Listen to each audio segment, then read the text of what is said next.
we are going to debunk why Ethereum is not deflationary and why it's just a complete freaking lie. Okay, let's dive into it. This is what actually set me off this morning when I saw it. So let's dive right in. Here we go. Ethereum's weekly supply growth turns deflationary for first time since merge. Okay, let's back it up for a second. Ethereum used to be proof of work, okay? Recently, they've gone through and made a change to make it proof of stake. So before you had miners that were actually mining blocks and validating transactions. Now you have stakers. So the more Ethereum you have, you can stake it, and this will give you essentially more power in the ecosystem, and you're going to be able to validate transactions based on your stake, but you're also going to be able to have more voting power based on your stake. If it sounds familiar, that's because it is. Our current system, our current fiat monetary system is very much like proof of stake.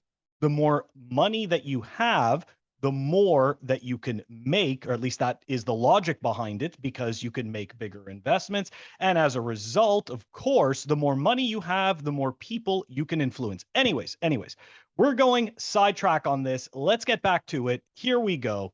Okay, so Ethereum's weekly supply growth turns deflationary for first time since merge.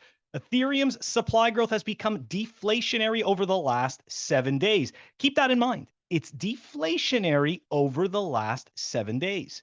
Ethereum has become deflationary for the first time since the merge. Its new supply growth fell to minus 0.12 in the last 7 days, according to estimates from ultrasound.money. That's right. When you don't actually have sound money, what you do is you create the perception that the money is sound, that the money is secure. So we're just going to make a website, ultrasound.money. And that's exactly what happened. Let's take a look at it. Very nice, right? All official. Okay, so we are going to dive right into why Ethereum is not deflationary and can never be predictably deflationary forever. Let's go. This is probably the most important point. And for some reason, there's a lot of Ethereum supporters that don't seem to think that matters.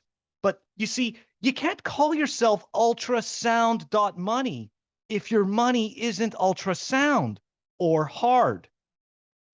That's the problem. So all it is it's just an illusion of this. So here we go. Ethereum has no limits on its total amount. Let me read that back to you again. Ethereum has no limits on its total amount. There is a max cap on Bitcoin of 21 million. That's right. Whether we scream, shout, we can argue, we can fight, it makes no difference. We have a max cap of 21 million. If you want to have more Bitcoin, you cannot. The only thing you can do is fork the Bitcoin blockchain, fork the Bitcoin code, and then you will have a shitcoin. It won't be Bitcoin. It'll be a shitcoin. Anyways, there are still some limits on the supply of Ethereum. That means it would be incorrect to say that it has an unlimited supply. It has a cap of 18 million ETH per year. Okay, so that headline of Ethereum becoming deflationary, okay? Indeed, on the moment, it seems as though it makes sense. But the reality of it is this. There is no hard cap for Ethereum, and they can create 18 million ETH a year, which means if you are buying Ethereum as an investment or as a savings vehicle, which you should not be, you need to realize that at any given time, they can increase the supply. Okay? The Ethereum Foundation can decide to increase the supply. They absolutely can. The devs can choose to increase the supply.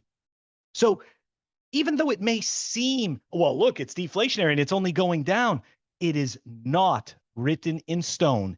It can change. And this is why Ethereum is not ultrasound money and is definitely not deflationary.